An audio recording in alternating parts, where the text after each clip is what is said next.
Assalamualaikum warahmatullahi wabarakatuh.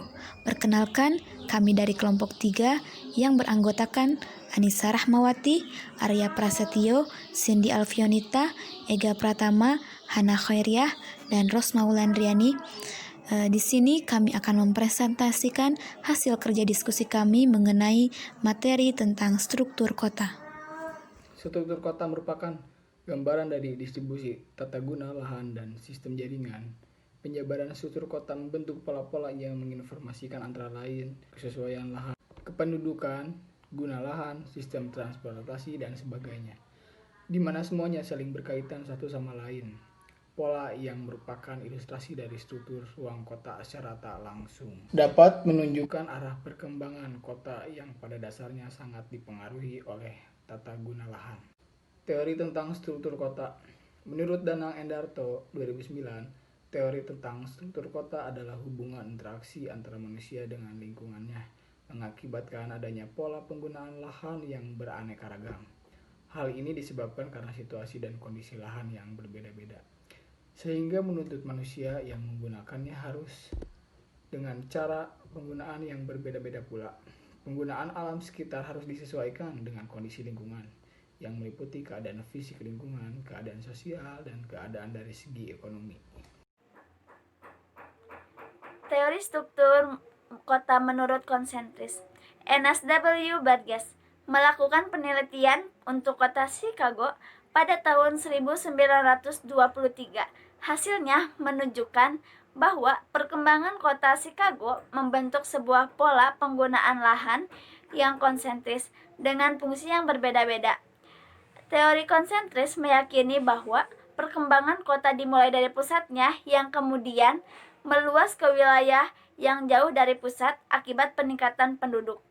Interaksi antara pengguna lahan dan manusia, baik dalam segi ekonomi, sosial, ataupun politik, membentuk beberapa zona konsentris. Contoh kota dengan teori konsentris adalah Chicago, London, Kalkuta, Adelaide, dan sebagian besar kota-kota di Indonesia. Asumsi teori konsentris 1.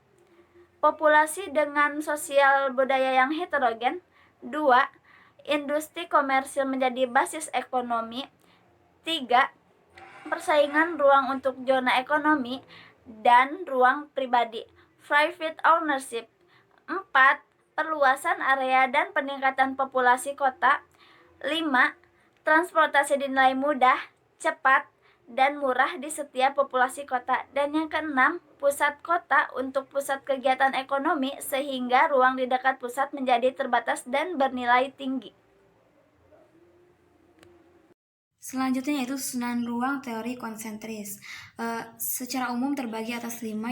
Yang pertama yaitu Central District Business atau disebut juga dengan zona pusat kegiatan, yaitu merupakan inti kota, lalu intensitas tinggi untuk komersial dan pemerintahan, nilai jual harga yang tinggi atau sewa tanah yang tinggi, lalu populasi pemukiman yang sangat sedikit, juga aksesibilitas mudah, dan laju orang masuk atau keluar jumlahnya itu besar setiap harinya.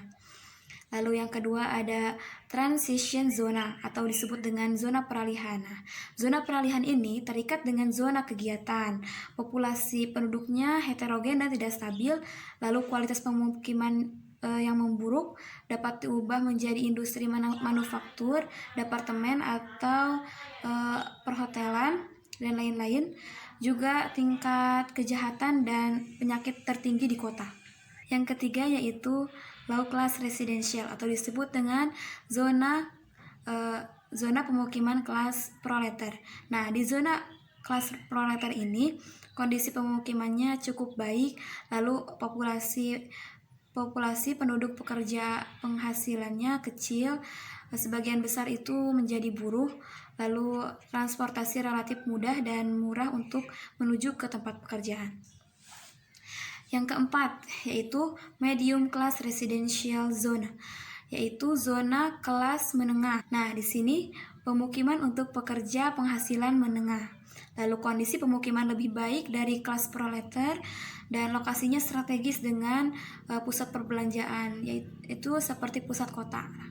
Lalu commuter zone atau disebut dengan zona pelaju. Nah, di sini daerahnya terbelakang atau hinterland. Lalu penduduk tinggal di pinggir kota tapi bekerja di kota, dan biaya transportasi relatif tinggi dibanding dengan zona lain, dan pendapatan penduduk relatif tinggi.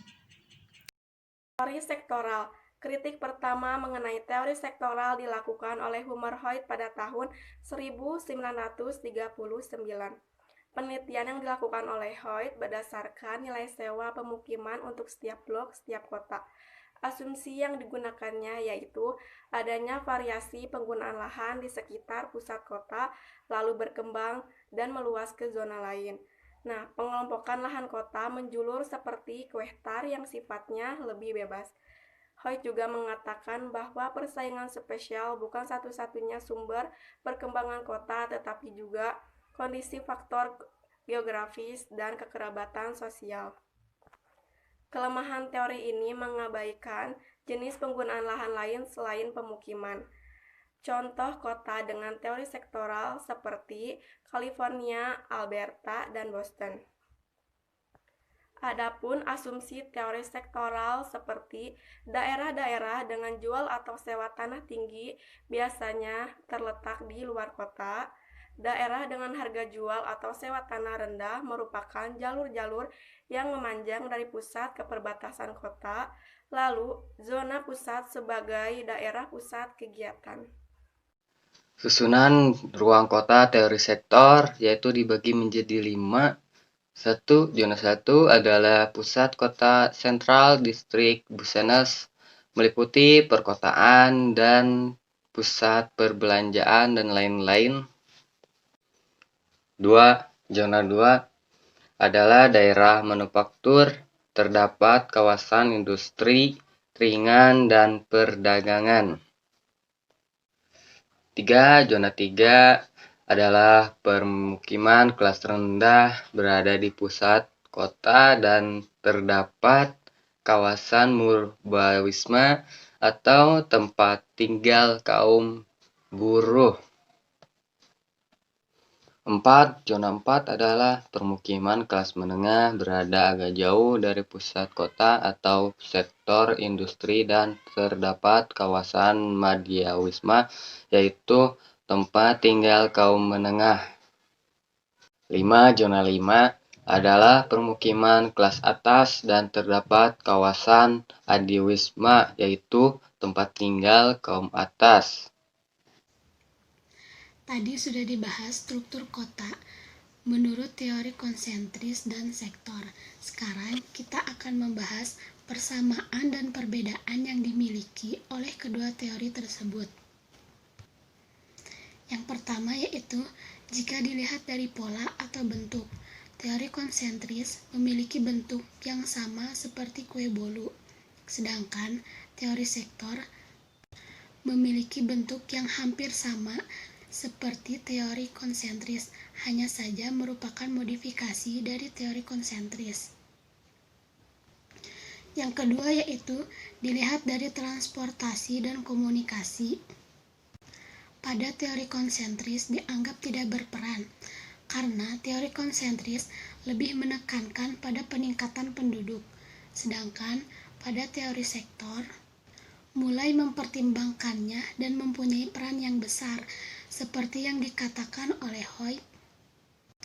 Persaingan yang spesial bukan merupakan satu-satunya sumber perkembangan kota, tetapi juga dilihat dari faktor geografis, rute transportasi, dan kekerabatan sosial. Selanjutnya yaitu dilihat dari latar belakang lingkungan. Jika dilihat dari latar belakang lingkungan, baik teori konsentris maupun sektor sama-sama tidak begitu berperan. Selanjutnya yaitu dilihat dari daerah kegiatan. Jika dilihat dari daerah kegiatan, baik teori konsentris maupun sektor sama-sama memiliki pusat kegiatan tunggal dan biasanya berada di pertengahan agar lebih mudah dijangkau dari daerah manapun. Baiklah teman-teman, demikian hasil presentasi dari kami. Mohon maaf bila banyak kesalahan karena kesalahan datangnya dari kami. dan kesempurnaan datangnya dari Allah Subhanahu wa taala. Wassalamualaikum warahmatullahi wabarakatuh.